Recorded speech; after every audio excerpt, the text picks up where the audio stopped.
Have you not become the premium member yet? Join today. Presenting you the Co-Beings Marine Collagen Powder. It has taurine, hyaluronic acid, vitamin A, C, E, biotin, as well as antioxidants like grape seed and green tea extracts. For glass or 100 ml of water, stir until uniform and consume immediately. Taste Daily. Taste the Daily.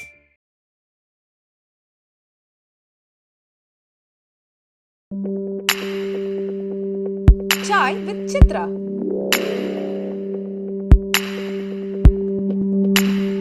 அடுத்த சாய் சித்ரா நிகழ்ச்சியிலே பங்கேற்கின்ற விருந்தினர் திரைப்பட தயாரிப்பாளரும் இயக்குனரும் தென்னிந்திய திரைப்பட தொழிலாளர்கள் சம்மேளனத்திலே பல ஆண்டுகள் தலைவராக இருந்தவருமான பெப்சி சிவா.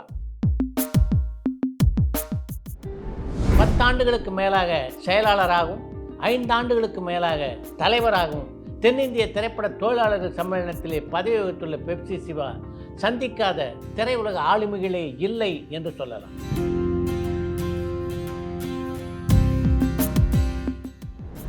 தமிழ்நாட்டை ஆண்ட கலைஞர் மு. கருணாநிதி, புரட்சித் தலைவர் ஜெயலலிதா ஆகிய இருவரோடும் மிக நெருக்கமாக பழகின்ற வாய்ப்பினை பெற்றவர் இவர்.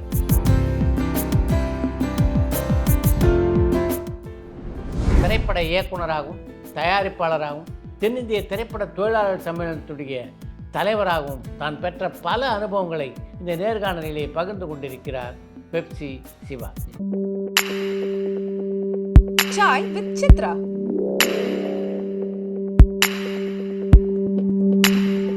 வணக்கம். வணக்கங்க.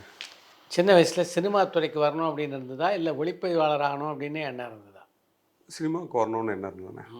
அதில் என்னென்னா எனக்கு ரொம்ப பாலுமேந்திர சாரை பிடிக்கும். அப்போது அவர் ஃபோட்டோகிராஃபியோடு பண்ணுவார். கதை சொல்கிற அந்த விதம் எனக்கு ரொம்ப பிடிச்சோம். பட் அவருக்கு கொஞ்சம் சைலண்ட் ஷாட்டு, ஸ்லோ ஷாட்ஸ்லாம் இருக்கும், உங்களுக்கு தெரியும் டெக்னிக்கலாக. ஸோ அது கொஞ்சம் நல்லா பண்ணுவோம் அப்படின்ற மாதிரி கேமராவில் போய் நான் ஜாயின் பண்ணி அதில் தான் அப்படியே வந்தேன். அப் டு ஒரு 1995 வரைக்கும் நம்ம அசோசியேட் கேமராமேன், அசிஸ்டன்ஸ் கேமராமேன் அப்படியே ப்ரொமோட் ஆகி ஒரு ஆப்ரேட்டிவ் கேமராமேன் லெவலில் வந்த பிறகு அதுக்கப்புறம் பார்த்திங்கன்னா நம்ம டைரக்ஷனில் தான் நாட்டம். அந்த நேரங்களில் தான் யூனியன் ஆக்டிவிட்டீஸில் அப்படியே. எப்படி கேமராவில் ஒரு அறிமுகம் கிடைச்சிது உங்களுக்கு சேர்றதுக்கு ஆர்எச் அசோக் அவர்கிட்ட தான் நான் கேமராவில் சேர்ந்தேன் ஃபஸ்ட்டு. அதுக்கு முன்னாடி நிறைய பேர்கிட்ட இருந்தேன். பட் ஷூட்டிங்கு நான் போனது அவரோட தான் சேர்ந்து. எந்த படம்? மலையாளத்தில் மனத்தை கொட்டாரம்ட்டு திலீப்போட இன்ட்ரொடக்ஷனோட படம். திலீப் இன்ட்ரொடக்ஷனோட படம் தான். சுரேஷ் கோபி, குஷ்புலாம் ஆக்ட் பண்ணோம். அதுக்கப்புறம் தொடர்ந்து ஒரு 5-6 படம் மலையாள படங்கள் பண்ணோம். அப்புறம் தமிழ் படங்கள், அப்புறம் நிறைய அவரோட சேர்ந்து படம் பண்ணியிருக்கேன். அதுக்கப்புறம் பன்னீர்செல்வம், எம்இ பன்னீர்செல்வம், ஹேமச்சந்திரன், ஆமாம் ஆமாம், அவர் கூட கொஞ்ச நாள் ஒர்க் பண்ணியிருக்கேன். ஸோ அது மாதிரி தான் ஃபோட்டோ. எப்படி இருந்தது உதவி ஒளிப்பதிவாளராக பணியாற்றி அனுபவம்? அப்போ தானே சினிமா முதல்ல தெரியுது. ஆமாண்ணே, ரொம்ப கொடுமையான விஷயம். ஏன்? இல்லை, நான் யூனியனுக்குள்ளே வருவதற்கு அது ஒரு காரணமாக இருந்துச்சு. ஆமாம், காரணம் என்னென்னா நல்லா ஹார்ட் ஒர்க் பண்ணவருக்கான பேமெண்ட்டு சரியாக கிடைக்காது. ஏன்னா அப்போ என்ன பண்ணுவாங்க, நம்ம அசிஸ்டன்ஸ் எல்லாம் கேட்பாங்க, சார் நம்ம இவ்வளோ ஒர்க் பண்ணுறோம், செய்கிறோம், இன்னும் ஃபுல் டே ஒர்க் பண்ணுறோம், பேமெண்ட் விஷயமும் ரொம்ப இருக்குது. அப்போது நான் யூனியனில் சேர்ந்த உடனே ஒரு எழுதி, அப்போ வர்மா சார் இருந்தார் செக்ரட்டரியாக. நான் ஒரு பெரிய 20 பேர்கிட்ட கையெழுத்து வாங்கி எங்களுக்கு பேமெண்ட் த்ரூ யூனியனாக கிடைக்கணும் அப்படின்னு கிளைம் பண்ணி கொடுத்தேன். அப்போ அவர் சரி நீ கம்ப்ளைண்ட் கொடுனாரு. அப்போ யாரும் கம்ப்ளைண்ட் கொடுக்க முடியாது. மேபி ப்ரொடக்ஷன் லேட்டாக இருக்கலாம், மேபி கேமராமேன் இருக்கலாம் சொல்லிட்டு நான் யார்கிட்டையும் கம்ப்ளைண்ட் வாங்க முடியாது. பட் ஆனால் எங்களுக்கு இப்படி வேணுன்றதை கொடுத்தேன். இப்படி தான் யூனியன் ஆக்டிவிஸ்ட்குள்ளே உள்ளே வந்தது. ஆனால் என்னை பொறுத்தவரைக்கும் ஐ என்ஜாய்டு. எனக்கு பிரச்சனை கிடையாது. நான் என்ன கற்றுக்கணும்னு போனேன், தொழிலை கற்றுக்கிட்டேன். அதுவும் நான் இருந்தது மலையாள படங்கள், கன்னட படம், நாகபர்ணா சாரோட படம், ஹேமச்சந்திரன் சாரோட இருக்கும்போது பண்ணது. ஸோ அது மாதிரி நான் கற்றுக்கினது. அதுக்கப்புறம் சீரியல் பாலச்சந்திரன் சாரோட சீரியல் ஒர்க் பண்ணேன். ஸோ அது நான் என்ன கற்றுக்கணும்னு வந்தேனோ அதை நான் கற்றுக்கிட்டேன். அப்போ யாருடைய இயக்கம், ஒளிப்பதிவுலாம் அவங்களுக்கு ரொம்ப பிடித்தமாக இருந்தது? நம்ம அந்த ஜெனரேஷனில் இருந்த மணிரத்னம் சார், பாலு சார், அப்புறம் நீங்கள் உங்களுக்கு தெரியும் அந்த டைமில் நம்ம எல்லாத்தையும் அப்சர்வ் பண்ணுறதுலேருந்து நம்ம ரொம்ப ஒரு ஆர்வம். அதோட ரொம்ப விஷயம்னா ஃபஸ்ட் டே ஃபஸ்ட் ஷோ பார்க்குறது எனக்கு ரொம்ப ஆர்வமான ஒரு விஷயம். உதயம் தேட்டர், இன்றைக்கும் உதயம் தேட்டர் அது எப்படியா இருந்தாலும் டிக்கெட் வாங்கிட்டேன். ஒரு 5-6 பேர், நான் மட்டும் பார்க்க மாட்டேன், என் ஃப்ரெண்ட்ஸுங்க ஒரு 5-6 பேர், 10 பேருக்காச்சும் எப்படியாச்சும் அது என்னென்ன இன்ஃப்ளூயன்ஸ் யூஸ் பண்ணுமோ வாங்கிட்டு அப்போ என்ஜாய் பண்ணி பார்க்குறது. இது சினிமா. அதெல்லாம் சொல்லுவாங்க, 10 நிமிஷம் யார்கிட்ட பேசணும், அதில் ஒரு 8 நிமிஷம் சினிமா பற்றி தான் பேசியிருப்பேன், 2 நிமிஷம் மட்டும்தான் வேறு ஏதாவது பேசியிருப்போம். அது எனக்கு அந்த நேரத்தில் இருந்த டைரக்டர்கள் எல்லோரும் பர்டிகுலராக, ஃபார் எக்ஸாம்பிள் ஒரு ரைட்டராகவும் நான் இருந்தாலும் கணேஷ் ராஜ் படம்லாம் அன்னைக்கு ரொம்ப பெரிய சின்ன தாய் படம்லாம் பார்த்தீங்கன்னா யாருமே இல்லாமல் ஒரு ஹேண்டில் ஒரு கதையில் ட்ராவல் ஆகிறது வந்து ஒரு மியூசிக்கும் கதையை மட்டும் ட்ராவல் ஆகிறது என்பது ஒரு பெரிய நட்சத்திரங்கள் இல்லாமல் பெரிய வெற்றி பெற்ற படம். அது மாதிரியான ட்ராவலிங்லாம் வந்து நம்ம நிறைய ரசிச்சிருக்கோம். ஸோ சினிமாவை தவிர்த்து வேறு எதுவும் தெரியாது. ஒரு ராதாரவி என்ன சொல்கிற மாதிரி சுண்டல் வைக்க ஆரம்பித்தா கூட தெரியாது நமக்கு, சினிமா தான். அந்த காலத்தில் எந்த நடிகருடைய தீவிர ரசிகராக இருந்தீங்க? கமல் சாரோட தீவிர ரசிகன். கமல் சார் நான் மன்றத்துலலாம் கிடையாது. கமல் சார்னால் ரொம்ப பிடிக்கும், ஆக்டிங் பிடிக்கும், அது இது நம்ம ரொம்ப தான். ஆனால் சினிமாவுக்கு வந்ததுக்கப்புறம் வந்துங்கன்னா டோட்டலாக நம்மளோட இதே வேறு. ஏன்னா எல்லாரையும் நம்ம பார்க்குறோம்ல, ஒரு யூனியனிஸ்ட்டாக பார்க்குறோம், ஒரு தலைவராக செக்ரட்டரி அப்படின்னு பார்க்கும்போது கமல் சாரோடையும் பேசுவோம், ரஜினி சாரோடையும் பேசுவோம். அப்போ வந்து அதுக்கப்புறம் பார்வைகள் வந்து அந்த ரசிகர் பார்வைகள் வந்து சினிமாக்குள்ளே வந்து மாறிடுச்சு. ஆனால் ஆரம்பத்தில் முழுக்க இதில் ஒரு பெரிய விஷயம்னா நான் இளையராஜாவோட பரம ரசிகன், வெறியன். ஸோ நான் ஒரு தீபாவளியில் படம் வந்துச்சுன்னா பார்த்தீங்கன்னா, நான் இன்றைக்கி எங்கள் தலைவர் படம் வருதா, தலைவர்கள் படம் வருது அப்படின்னா என்ன நான் அவரை சொல்லுவேன், கமல் சார் ரஜினி அப்படின்னு கேட்பானுங்க. இல்லை ராஜா சார் இது. ஏன்னா அவரது 4 படமும் அவர் தான் இருக்கும். ஆமாம், இந்த 85ல் அந்த 90ல் பார்த்தீங்கன்னா 4 படமாக இருக்கும். சிந்து பைரவியும் அவர் தான் இருக்கும், தளபதியும் அவர் தான் இருக்கும், குணாவும் அவர் தான் இருக்கும். ஸோ என்னை பொறுத்த வரைக்கும் எந்த படமாக இருந்தாலும் தலைவர் படம்னு சொல்லியிருப்பாரு. அவர்கிட்டே நிறைய வாட்டி சொல்லியிருக்கேன். என் பையனையும் பொண்ணையும் மியூசிக் உள்ளே போட்டு திணிச்சு அவங்களையும் இந்த பியானோலாம் கற்றுக்க வச்சதெல்லாம் அவர் மேலே இன்ட்ரெஸ்ட். நீ என்ன மாதிரியே கொண்டு வரணும்னு கிண்டல்லாம் அடிப்பார் அவர். ஸோ அதுதான் விஷயம். எந்த காலகட்டத்தில் யூனியன் ஆக்டிவிட்டீஸில் உங்களுக்கு இன்ட்ரெஸ்ட்? 93, 94ண்ணே. சும்மா வேடிக்கை பார்க்க போனோம் தான். இந்த வாய் ஒன்று இருக்கு இல்லையா, அது மாதிரி ஒரு ஜென்ரல் பாடியில் ஏதோ ஒரு கேள்வி கேட்டுவிட்டேன். அப்போது இருந்தவங்க Sundaram sir, PN Sundaram sir, என்ன கேட்டீங்க? யூனியன் கார்டு எடுத்து what is use of this கார்டுன்னு கேட்டேன். அப்போ Varma sir what you mean அப்படின்னாரு. இல்லை சார், அந்த கார்டு இருக்கிறவங்களுக்கு சம்பளம் நல்லா தான் வாங்குறாங்க, நான் கார்டு வச்சுருக்க எங்களுக்கு ப்ராப்பராக சம்பளம் வர மாட்டேதுன்னு கேட்டேன். யூ கிவ் த கம்ப்ளைண்ட்னு. சாரி, நான் கம்ப்ளைண்ட் கொடுக்கறதுக்கு வரல, நான் ஒரு பிரின்சிபல் இருந்தால் நல்லாயிருக்கும், லைக் டான்சர்ஸு ஃபைட்டர்ஸ் மாதிரி எல்லாருக்கும் யூனியன் சம்பளம் கிடச்சா இருக்கும்ன்றது கிளைம் பண்ணாங்க. அவ்வளோதான். அன்றைக்கி ஒரு எலெக்ஷன் நடந்தது. அந்த நான் வேடிக்கை பார்த்துருக்கோம். அந்த சுந்தரம் சார் வந்து உன்னோட கமிட்டியில் போடுறேன்டா நீ இரு அப்படின்னாரு. ஐயோ எனக்கு எதுக்கு வம்பு, எனக்கு இல்லை நான் அங்கே இருக்கேங்கிறேன். இல்லை நீ நம்ம ஆளுக்கு இருந்தால் தான் உனக்கு விவரம் என்னன்னு தெரியும்னாரு. அப்புறம் பார்த்தா PN சுந்தரம் சார்ன்ற ஒரு லெஜெண்ட்டு, அவரோட லைஃப்பில் அவர் வந்து நமக்கு வந்து சொல்லும்போது கமிட்டியில் அதுக்கப்புறம் என் லைஃபு அங்கே இருந்தபடியே ஆக்டிவிட்டிஸ். கமிட்டி மெம்பராக நீங்கள் நிர்வாக பொறுப்புக்கு எப்போ வந்தீங்க? அப்புறம் ஹேமச்சந்திரன் சார் செக்ரட்டரி ஆனார் வர்மா சாருக்கு அப்புறம். அப்போது நம்ம ஜாயின்ட் செக்ரட்டரி ஆனோம். அப்புறம் ஹேமச்சந்திரன் சார் கூட இருக்கும்போது நம்ம ஜாயின்ட் செக்ரட்டரி ஆனோம். உங்களுக்கு தெரியும், ஒரு பெரிய இண்டஸ்ட்ரியல் பிரேக், படைப்பாளி பெப்சின்னு சொல்லி ஒரு பெரிய பிளவு. அதில் முழுக்க 2 சைட்லேயும் நம்ம இருந்தோம். எங்கள் அசோசியேஷன் சார்பு 2 சைட்லேயும் இருக்கும். அப்போ எல்லாரோடையும் வந்து பழக முடியும், எல்லாரோடைய பிரச்சனைகளும் தெரிய ஆரம்பிச்சு. அப்போது பெப்சி சைடில் இருக்கிற பாதிப்புகள் நிறையா இருந்தது. அப்போ இதை இணைக்கிறதுக்கான வேலையை சுந்தரம் சார் தான் எடுத்தார். அப்போ அவர் கூட சேர்ந்து நம்ம தான் வந்து ஃபுல்லாக ட்ராவல் ஆகி அதை இணைச்சோம். ஸோ இது அப்படியே ட்ராவல் ஆகும்போது ஹேமச்சந்திரன் இருந்தார். அப்புறம் 98, 99ல் அவர் தவறிட்டார். 99 ஐ திங்க் ஸோ தவறிட்டார். அப்போது அப்புறம் ஜாயின்ட் செக்ரட்டரி இருந்தவொடனே நம்மளை வந்து அன்றைக்கி பார்த்திங்கன்னா, நான் வந்து ஒரு பெரிய கேமராமேன் கிடையாது, நான் ஒரு அசோசியேட்டில் தான் serial Balachandran sir serial work பண்ண செஞ்சேன் ஒரு அந்தளவு தான். இல்லை நீ நல்லா ஒர்க் பண்ணிக்கிறேன் நம்ம ஃப்ரெண்ட்ஸ் எல்லாம் சொல்லி கேட்டாங்க. ஆனால் அதுவே ஒரு காலத்தில் பிரச்சனையாச்சு, இவர் என்ன பெரிய கேமராமேனா நமக்கு செக்ரட்டரி இருக்கிறேன்னு கேட்க மாட்டாங்க. ஆனால் அன்றைக்கி யாருமே கேட்கல, ஏன்னா ஈவினிங்னு வரமாட்டாங்க யாரும், அன்றைக்கி யாரும் கேட்கல. அன்றைக்கி நம்ம வந்து போய் அதை பண்ணோம். ஸோ அந்த பிரபலமாக வரத்துக்கு அந்த 1920 தான், அந்த 2000 தான். அன்றைக்கு படைப்பாளிக்கும் தென்னிந்திய திரைப்பட தொழிலாளர் சம்மேளனத்துக்கும் மிகப்பெரிய மோதல் இருந்தது. அது எங்கே ஸ்டார்ட் ஆச்சு? இன்றைக்கி பல பேருக்கு அது தெரியல, அடிக்கடி அதை கேட்குறாங்க, அந்த காலகட்டத்தில் எதனால் இந்த பிரச்சனை வந்ததுன்ட்டு. ஆனால் இன்றைக்கி வந்து நான் என்னை உண்மையாக சொன்னால் நிறைய பேர் வந்து வருத்தப்படுவாங்க. ஆனால் நான் அதுக்காக நான் 90% நான் உண்மையாக சொல்கிறேன், ஒரு 10% நான் சத்தியமாக மறைச்சி தான் தீரணும். ஏன்னா மேபி நான் வாழ்க்கை வரலாறு சரித்திரம் எழுதிட்டு ஒன்றா வச்சுட்டு செத்து போனால் அது ஒன்றா வெளில வரலாம். ஏன்னா இண்டஸ்ட்ரி சினிமா இது கண்ணாடி, அதனால் தெரியறது ஒரு கூண்டிங்காக இருக்கும். அது வந்து பாலுமேந்திரா சாரோட படத்தில் வந்து நான் மெம்பர் ஒர்க் பண்ணுறாங்க ஜூனியர் ஆர்டிஸ்ட் சார்பாக போய் கேட்குறாங்க. கேட்கும்போது அன்றைக்கி அவர் வந்து சொல்லியிருக்காரு, வெயிட் பண்ணுங்கள் நான் பார்க்குறேன் அப்படின்ட்டு. ஸ்டில்ஸில் வந்து நான் மெம்பர் அப்படின்றது அன்றைக்கி இருந்த ஒரு பதிவு. அப்போது வந்து தலைவராக இருந்தவர் போய் அதை ஸ்பாட்டில் கேட்குறாரு. அப்போது ஏதோ சின்ன கிளாஷ் வருது. அந்த கிளாஷ் எல்லாம் வந்து பார்த்திங்கன்னா அதுக்கப்புறம் நான் எங்களுக்கு தெரியும் அதெல்லாம் ஒரு மாதிரியான ஒரு உண்மை தரமற்றதாக இருந்தது. அப்போ அவர் இல்லாத தகராறு. ஆமாம், தேவையில்லாத தகராறு. அது என்னென்னா, தலைவராக இருக்கவங்ககிட்டையும் ஒரு தூண்டி விடுவாங்க, தலைவரை பார்த்தீங்கன்னா அவங்களை மதிக்க மாட்டேன்றாங்க அப்படின்ற. இந்த பக்கம் பார்த்தீங்கன்னா நீங்கள் உட்காருங்க, அவர் என்ன தான் பண்ணுவாங்க பார்ப்பாங்க. ஸோ இது வந்து அங்கே இருக்கிற சூழ்நிலை அப்படி தான். எனக்கு அன்னைக்கு பார்த்தா அவர் தான் டைரக்டர், அவரே தான் ஸ்டில் எடுத்தார். ஒரு டைரக்டர் ஸ்டில் எடுக்கிறதுக்கு உரிமையாக இருக்குது அப்படின்றது தான் அவருடைய வாதமாக இருந்தது அன்றைக்கி. அதனால தான் என்னாச்சுன்னா, அவர் இப்போ அப்போ போனப்போ அது வந்து பேக்கப்னு சொல்லிட்டு வந்ததா அந்த வார்த்தையை பயன்படுத்தி அந்த ஷூட்டிங் நின்னது அப்படின்றது வந்துச்சு. அப்போ அவர் வந்து கம்ப்ளைண்ட்டை வந்து அசோசியேஷனில் கொடுத்துறாரு, எங்கள் கிட்ட கொடுத்துறாரு, எடிட்டிங் யூனியனில் கொடுத்தாரு, சீக்காவில் கொடுத்தாரு, எடிட்டிங் யூனியன்லையும் கொடுத்தாரு, ப்ளஸ் வந்து ப்ரொடியூசர்ஸ் டேரக்டர் சைட்லையும் கொடுத்தாரு. அப்போ அது பூதாகரமாச்சு. அது எப்படி ஒரு டேரக்டரை வந்து இப்போ பாரதிராஜ் சார் வந்து ஒரு டேரக்டராக நம்ம பண்ண வேண்டிய விஷயத்தை எப்படி பெப்சி பண்ண முடியும்ட்டு அது ஒரு இஷ்யூவாக போச்சு. அப்புறம் திருப்பி நாங்கள் காம்ப்ரமைஸ் பேசணும், செஞ்சோம். அதுக்கப்புறம் ஒரு கட்டத்தில் வந்து ஓப்பனாக சொல்லப்போனால் இது அங்கேயே அடங்கி முடிஞ்சிருக்கணும். அப்போ சேம்பர் அதில் இன்வால்வ் ஆனாங்க. அது உங்களுக்கு தெரிஞ்சிருக்கும். கேஆர்ஜி இருந்தார். அப்போ வந்து சேம்பர் வந்து டேரக்டர்ஸை வந்து இன்வால்வ் ஆகி ஒரு கூட்டம் போட்டு காம்ப்ரமைஸ்னு கூட்டம் வந்து நம்ம சலச்சித்திர பரிஷத்தில் போட்டோம். அந்த இடத்துல வந்து பார்த்திங்கன்னா நாங்கள் இன்வைட் பண்ணவே இல்லை. பெப்சி கிட்ட வந்து நம்ம வந்து ஒரு உரிமையை கேட்போம், நம்மளை இந்த மாதிரி ஷூட்டிங்கில் எடுத்துக்கோ அப்படின்ற மாதிரி தான் ஒரு சாரம் போச்சு. அப்போ சேம்பர் உள்ளே இறங்கினோடனே அது அப்படியே பெருசாக ஸோ இது வந்து ப்ரொடியூசர்ஸ் வந்து பெப்சி உடைக்கிறாங்க அப்படின்ட்டு வந்து அந்த ஒரு இடத்துக்குள்ளே போனோடனே பிளவுகள் பெருசாச்சு. அதிலிருந்து அப்புறம் இவங்க டைரக்டர்ஸ் எல்லாமே சேர்ந்து வெளியில் வரணுன்னது, அப்புறம் பெப்சி அதில் போராடினது, அப்புறம் இவங்க ஆண்டாள் தட்டில் ஆஃபீஸ் போட்டு புதுசாக உறுப்பினர்களை தரேன்னு சொன்னது, அப்புறம் உறுப்பினர்கள் ஒரு 10,000 பேர் வந்து சாதாரணமாக இருக்கிற எல்லாருக்கிட்டையுமே மெம்பர்ஷிப் கொடுத்தது. இந்த இஷ்யூஸ் ஆக ஒரு கட்டத்தில் வந்து இங்கேருந்து அங்கே போய் கேட்க சண்டையாக அந்த சண்டை போலீஸ் ஸ்டேஷன் வரைக்கும் போக அன்றைக்கி வந்து நிறைய பேர் அரெஸ்ட் பண்ணி பெப்சியில் ஜூனியர் ஆர்டிஸ்டில் இருக்கவங்களும் நிறைய பேர் அரெஸ்ட் பண்ணி ஜெயிலில் இருந்தாங்க.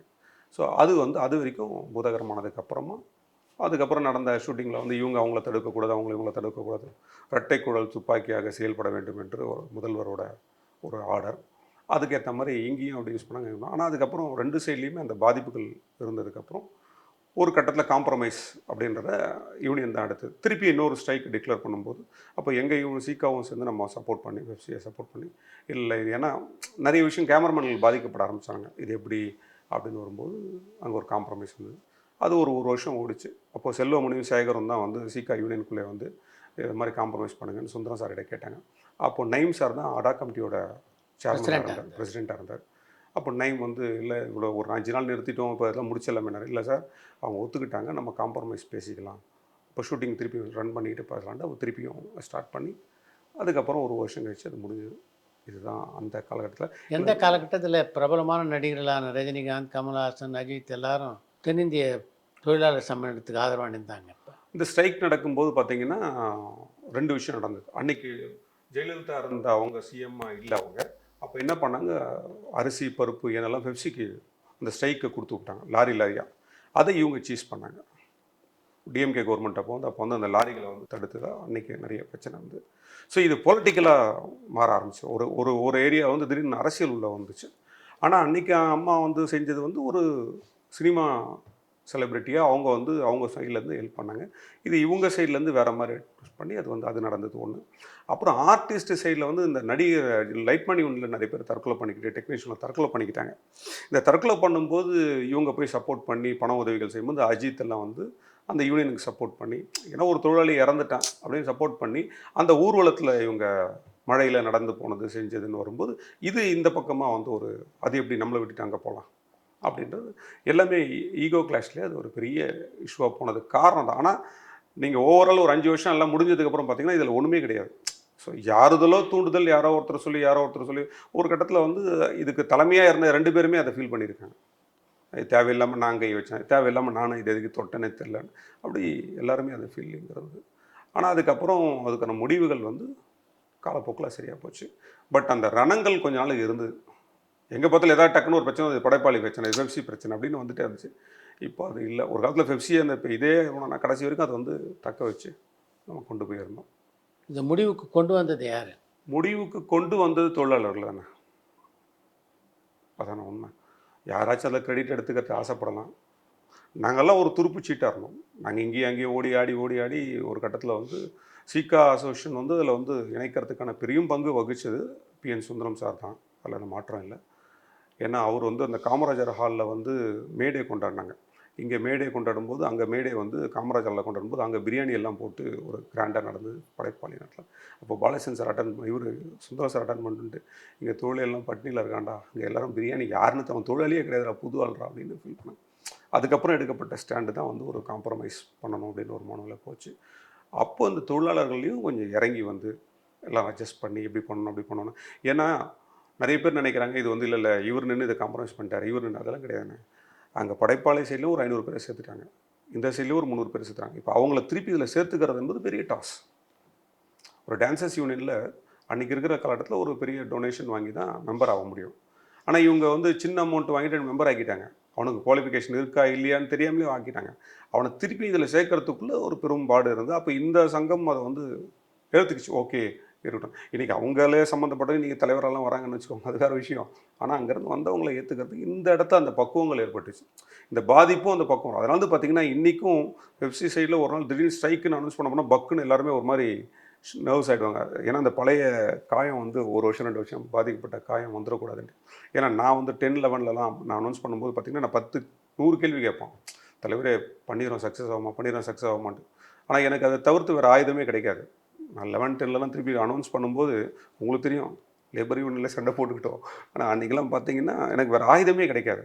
ஏன்னா இதுதான் வந்து சொல்லணும், அது சொன்னால் தான் எனக்கு இவங்களுடைய பிரச்சனை தீர்க்க முடியுன்ற ஒரு நிலை. ஆனால் அந்த காயம் வந்து இவனை வந்து பயமுறுத்திக்கிட்டே இருக்கும். ஒரு 7 யூனியன் அதுக்கு எப்பயுமே சம்மதிக்காது. நாங்கள் என்ன தான் பொதுக்குழு தீர்மானம் போட்டால் அந்த 7 யூனியன் இந்த சொல்கிறேன்னு போய்ட்டு வரவே மாட்டாங்க. ஏன்னா அவங்களுக்கு பயம், அன்றைக்கி நடந்த மாதிரி நடந்துருச்சுன்னான்றது அது அந்த காயம் இருந்துச்சு. அதனால தான் என்னவோ இன்னி வரைக்கும் அது அப்படியே. ஆனால் அது ஒரு பெரிய, அதில் நம்ம பங்கு இன்னும் நிறைய விஷயங்கள் இருக்குது. நிறைய ஒரு நாள் கையெழுத்து போடுறது, சிஎம் கையெழுத்து போட்டது, அந்த 2 இணைப்புக்கும் சிஎம் கையெழுத்து போட்டது. அப்புறம் அதுக்கப்புறம் தான் பாலச்சந்தர் தலைவராக வந்தது. முதல் தலைவராக வந்து இயக்குனர் சங்கத்துலேருந்து வரணும்னு அந்த கோரிக்கை இருந்தது. அது அப்போ இருக்க பாரதி ராஜா சார் அதை ஒத்துக்க மாட்டேன்னு சொன்னது. அப்புறம் பாலச்சந்தர் சார் சொல்லும்போது கேபி சார் வந்து நான் யாருமே பார்த்ததே இல்லைடா, என்னடா இது அப்படின்னு சொல்லுது. அப்புறம் அவர் வந்ததுக்கப்புறம் எனக்கு மோகன் ஃபோன் பண்ணி ஐயா வந்து பெப்சிக்கு வர நீங்கள் வாங்க, நான் ஒரு யூனிட்டில் ஒர்க் பண்ணியிருக்கேன். அப்போ தான் என்னை பார்த்து கேட்டார், என்னடா நீ இங்கே இருக்கியா, நீ என்ன பண்ணுறீங்க அப்படின்னாரு. நான் அந்த மாதிரி இருக்கு, ஓ அது அடிக்கடிக்கு இவ்வளோ இது இல்லை கட்டடிச்சுட்டு போவியா அப்படின்னு. சரி ரைட், அது நடந்தது. ஆனால் அந்த நிலைகள் நிறைய பேருக்கு தெளிய வந்துச்சுன்னா நான் இன்னும் சினிமாவில் இன்னும் நிறைய விஷயங்கள் ஒரு விழிப்புணர்வு ஏற்படும்னு நான் நினைக்கிறேன். அதான் ஒன்று. ஏன்னா அந்த ஒரு 96லேருந்து ஒரு 2000 வரைக்கும் சினிமா பிரேக், அது ஒரு பெரிய ஷேக்கு எல்லாருக்குமே. நடிச்சிட்டு இருந்தவங்களுக்கு அடுத்தது படம் பண்ணுறதுக்கு படம் இல்லை, படம் பண்ணாலும் அந்த படம் சீக்கிரம் முடிஞ்சாலும் அது வந்து அந்த தன்மைக்குள்ளே போகல, அந்த க்ரியேட்டிவிட்டி கிடைக்கல. அப்படின்னு ஒரு சில விஷயங்கள் ஆர்ட் டைரக்டரை வச்சு பண்ணால் நமக்கு தெரியும். ஒரு சாங் ஊட்டியில் அன்றைக்கெலாம் ஊட்டியில் தான் சாங்கு, ஒரு பிளாட்ஃபார்ம் அடிக்கணும்னா டக்குன்னு ஒரு 4 மணி நேரத்தில் 3 மணி நேரத்தில் அடிச்சு கொடுத்து அந்த ஷூட்டிங் 4 நாள் 5 நாள் தானே அந்த பிளாட்ஃபார்ம் கீழே ஊற்றுரும். அது எல்லாருக்குமே தெரியும். அது நம்மளுடைய டெக்னிக்கெல்லாம் நம்ம ஆள் பண்ணுவாங்க. இவங்க அதுக்கப்புறம் நம்ம வந்து வேறு வெளிநாட்களை வச்சு பண்ணும்போது பார்த்திங்கன்னா அவன் அடிக்கிறதுக்கே 4 நாள் எடுத்துக்கிட்டான், அது பிரிக்கிறதுக்கு 4 நாள் எடுத்துக்கிட்டான். ஸோ அவன் ப்ரொஃபஷனலாக இருக்கிற வேலையை பார்த்தான். அது நம்ம சினிமாவுக்கு வந்து பேசிக்காக ஒர்க் அவுட் ஆகாத நிறைய இந்த மாதிரி நிறைய கதைகள் வந்து அந்த நேரத்தில் நடந்துட்டு இருந்துச்சு. அது எல்லாருக்குமே அது வந்து ஒரு மிகப்பெரிய இருந்து எல்லாருமே ஒட்டு மொத்தமாக எப்பா இது ஒன்றா சேர்ந்துறதுக்கு வழியாக பாருங்கப்பா, எல்லாரும் கஷ்டமாக இருக்குது. ஏன்னா ஒரு பெரிய ஆர்ட் டைரக்டர், ஒரு கேமராமேன், ஒரு எல்லாருமே அவங்க கீழே இருக்கிறவங்கள விட்டு வாழ முடியல, including fight master, dance master எல்லாமே. அப்போ அவங்க கூட இருக்கவங்க தான் அந்த அவங்களுடைய க்ரியேட்டிவிட்டியாக ஒரிஜினலாக கொடுத்துட்டு இருந்தாங்க. அதனால அது எல்லாருக்குமே ஒரு பெரிய பாதிப்பு உண்டாக்குனது. ஆனால் அந்த பாதிப்பில் நம்ம இருந்து அதை ஒன்றா சேர்க்கறதுக்கு பாடுபட்ட அதில் தானே என்னுடைய 3 வருஷம் ஸ்பெண்ட் ஆச்சு. சினிமாவில் வந்து ஃபார் எக்ஸாம்பிள் ஊட்டி ஷூட்டிங் பன்னீர் என்னை கூப்பிட்டான். நான் ஆக்சுவலாக அந்த படத்துக்கு நான் தான் கேமராமேன். அவன் சொன்ன பன்னீர் அந்த படம் வந்து பன்னீர் வந்து கிளாஷ் போகிறான். ஊட்டியாக டைமாக ஞாபகம் இல்லை, 2 படம் இருந்தது. அதில் ஒரு படம் நான் போகிறோம், நீ போ அப்படியே நீ கண்டினியூ பண்ணி முடிச்சிரு அப்படின்னு தான் கூப்பிட்டான். ஆண்டவன் சத்தியமாக. நான் அப்போ என்ன பண்ணியிருந்தேன், டிரைவர்ஸ் யூனியன் எலெக்ஷன் ஆஃபீஸர். நான் அந்த எலெக்ஷனில் உட்காந்துருக்கிறேன். நான் ஃபோன் பண்ணி சொல்கிறேன், நான் சொன்ன திட்டுவான். நான் சொன்னேன், இல்லை நான் ஒரு முக்கியமான வேலையில் இருக்கேன். நீ எந்த வேலையில் இருக்குன்னு தெரியும், மூலவா உனக்கு அந்த இது ஒன்று நீ அதை கண்டினியூ பண்ணுன்னு. நான் இல்லை நான் வரேன்னு சொல்லிட்டு இது மாதிரி நிறைய தவிர்த்தது உண்டு. ஏன்னா அடுத்தது எனக்கும் வந்து ஒரு கதை சொல்லி நான் டைரக்டர் ஆகணுன்ற அந்த இதில் ஓடினது வந்து அது அப்படியே அந்த இடத்துல தவிர்த்து. அந்த இடத்துல நடந்தது இதுதான் ரணங்கள். அதுதான் தவறுதலாக புரியப்பட்டது, தவறுதலாக நடக்கப்பட்டது, தவறுதலாக பதிவானது பிரச்சனைகள். ஆனால் பாதிக்கப்பட்டது தொழிலாளர்கள் நிறைய. அன்றைக்கு காலத்தில் வந்து வேலூரில் கொண்டு போய் ஒரு 100 பேருக்கு மேலே வச்சுட்டாங்க. அதெல்லாம் வந்து இன்னும் வேலூரில் ஜெயிலில் கொண்டு போய் ஒரு 100 பேருக்கு மேலே அரெஸ்ட் பண்ணி வந்து வச்சுட்டாங்க. அது இன்றைக்கும் அவங்க அந்த அவங்ககிட்ட அந்த இது இருக்குது. எப்போ பண்ணாலும் அந்த பயம் இருந்துகிட்டே இருக்குது. பல ஆண்டுகள் தென்னிந்திய திரைப்பட தொழிலாளர் சம்மேளனத்தில் நீங்கள் செயலாளராக இருந்திருக்கீங்க. அப்போ எதெல்லாம் உங்களுக்கு சவாலாக இருந்தது? ஆனால் இந்த வேஜஸ் மேட்டர் சவாலாக இருக்கும்ண்ணே. நான் ஓப்பனாக ப்ரொடியூசர் சைடில் வந்து நாங்கள் வந்து இந்த சம்பள பேச்சுவார்த்தை என்பது வந்து பெப்சியை பொறுத்த வரைக்கும் சவால், தொழிலாளர்களை பொறுத்த வரைக்குமே அது ஒரு சவால். காரணம் அவன் எதிர்பார்ப்பு 100 ரூபா இருக்கும். நம்மளால் ஒரு 50 ரூபா கூட நிறைவு பண்ண முடியாது. ஒரு 30 ரூபாவில் 40 ரூபாவில் நிறுத்தி அதுவே பெரிய சாதனையாக இருக்கும். அந்த 40 ரூபா ஏற்றிட்டோம் 50 ரூபா ஏற்றிட்டோம்னா தான் அடுத்த நாள் முடிஞ்சதுக்கப்புறம் சொல்லுவாங்க சார் தலைவரை சூப்பர் தலைவர்னு. 100 ரூபாய்க்கு என்ன போட்டு உயிர் எடுத்தியாடான்னா இல்லை இது போன வாட்டி இதுவே பண்ணல, இது நீங்கள் நல்லா பண்ணியிருக்கீங்கன்னு. ஸோ அப்போ அந்த முடிகிற வரைக்கும் பார்த்தீங்கன்னா வந்து உங்களுக்கு தெரியும், நம்மளும் வந்து 3 வருஷத்தில் அது போடலை, 3.5 வருஷம் ஆகும், அது 4 வருஷம் ஆகும், அதுக்குள்ளே ஒரு ஸ்ட்ரைக் டிக்ளேர் ஆகும், அதுக்கப்புறம் திருப்பியும் அது கூப்பிடணும். ஏன்னா கவுன்சில் சைட்லேயும் வந்து எப்போ கட்டத்தில் நான் ஒரு 10 படம் லாஸ் தான். இப்போ லாஸ் ஆகிடுச்சு, யார் போட வருவா, யாரும் உட்கார வரமாட்டாங்க. இப்போ உங்களுக்கே தெரியும், நீங்கள் ஒரு 10 பேர் உட்காரனா கூட நீங்கள் 6 பேர் தான் உட்காருவீங்க, 4 பேர் வரமாட்டாங்க. அப்போ நீங்கள் சொல்லுங்கள் ஒர்க் பண்ணிட்டு இருக்கிற ப்ரொடியூசர் வராமல் நாங்கள் எப்படி கையெழுத்து போகிறது அப்படி. இது வந்து பெரிய டாஸ். இதுக்கப்புறம் என்ன டாஸ்னா இவங்களுக்கு அடுத்ததாக வந்து பார்த்தீங்கன்னா அந்த இம்ப்ளிமெண்ட் பண்ணுறதுக்காக நம்ம ஆளுங்க ஃபோர்ஸ் பண்ணுவாங்க, இது இம்ப்ளிமெண்ட் பண்ணுங்கன்ட்டு. நாங்கள் அனுபவித்த காலத்தில் என்ன பிரச்சனைனா ஃபெடரேஷன் வளர ஆரம்பிச்சு, அந்த பக்கம் ஆந்திரா வளர்ந்தது, கர்நாடகா வளர்ந்தது. வளர ஆரம்பிச்சோன்னு அவங்க என்ன பண்ணிட்டாங்க, இங்கேருந்து ஒர்க்கர்ஸ் எடுக்கிறதுல குறைக்க ஆரம்பிச்சிட்டாங்க. ஆரம்பத்தில் 30% மட்டும் நாங்கள் இருந்தால் போதும்னாங்க. அப்புறம் அவங்க கொண்டால 70% நம்ம போவோம், வெப்சிலேருந்து போய் ஒர்க் பண்ணுவாங்க. அப்புறம் அதை 50 ஆக்கினாங்க. அதுக்கப்புறம் அவங்க 70 ஆகிட்டு நம்மளை 30 ஆகிட்டாங்க. அது ஒரு 2-3 வருஷத்துக்கு எல்லா ஊராக சுற்ற வேண்டியதாக போச்சு. அப்போ வந்து நம்ம வந்து போய் அங்கே ஒர்க் பண்ணுறது, ஏன்னா வேலை வெப்சில் இந்த டைட்டில் இருக்கும்போது சவுத் இந்தியாவுக்கு இருக்கிறோம், நாங்கள் ஏன் செய்யக்கூடாது நம்ம. அவன் என்ன பண்ணிட்டான், நான் ஆந்திராவில் இருக்கேன், நான் ஆரம்பிச்சிட்டேன், நான் பார்த்துக்கிறேன், நீ போன்றான். ஸோ அப்போ அந்த பிரச்சனைகளை சால்வ் பண்ணுறது ஒவ்வொரு ஸ்டேட்டாக போக வேண்டியதாக இருக்கும். பாம்பேயில் அந்த பிரச்சனை, ஆந்திராவில் இந்த பிரச்சனை வந்து அப்போ அதெல்லாம் ஒரு பெரிய சவால். இந்த வேஜஸ் தான் பெப்சியை பொறுத்து, மற்ற எந்த மேட்டராக இருந்தாலும் அது வந்து அது உள்ளுக்குள்ளே இருக்கும். அது எப்பவுமே ஒரு நிர்வாகம் போய் இன்னொரு நிர்வாகம் வந்தால் ஆட்டோமேட்டிக்காக வரும். அதுக்கப்புறம் அது கொஞ்ச நாள் அது தானாக போயிடும். தென்னிந்திய திரைப்பட தொழிலாளர் சம்மேளனத்துக்கு பாலச்சந்தர் தலைவராக இருந்தபோது நீங்கள் அவரோட செயலாளராக பணியாற்றுவாங்க. அந்த அனுபவம் எப்படி இருந்தது? ஆனால் அந்த அனுபவம் வந்து நான் ஓப்பனாக சொல்லப்போனால் நீங்கள் நிறைய விஷயம் மோகனை கூட கேட்டுக்கலாம். மோகன் ஒருத்தர் தான் இப்போ சாட்சிக்கு இருக்கான், அவர் கூட இருந்ததில்லை. அவரை பொறுத்த வரைக்கும் அவர் ஒரு படைப்பாளி. இந்த தொழிலாளர் சம்மேளனத்தில் வந்து தலைவராக இருந்தபோது எப்படி பணியாற்றினார் அவர்? ஐயோ அது ரொம்ப, ஏன்னா அவர் உங்களுக்கு தெரியும் டைமுக்கு வந்துடுவார். 9 மணினா 9 மணி வந்துடுவார். பொதுக்குழு எனக்கு ஆனால் தலைவர் இன்றைக்கி வந்து 4 மணிக்கு பொதுக்குழு அப்படின்னு சொல்லிவிடுவோம். மோகன்கிட்ட சொல்லுவோம், அவர் ஃபோன் பண்ணால் கூட சொல்லுவோம். கரெக்டாக 4 மணிக்கு வருவார். உங்கள் பார்வையில் நடிகர் சங்க தலைவராக விஜயகாந்த் எப்படி? இவரும் வந்து எந்த விஷயத்தை லேபர் விஷயமா சொன்னாலும் என்ன சொன்னாலும் உடனே நான் வெப்சி பில்டிங் கட்ட சொன்னால் அதில் நடிகர் அந்த இது அவரும் ஒரு டொனேஷன் கொடுத்துருக்காரு. 2 லட்சம் நான் கொடுத்தார் அன்னைக்கு. ஸோ அதுவும்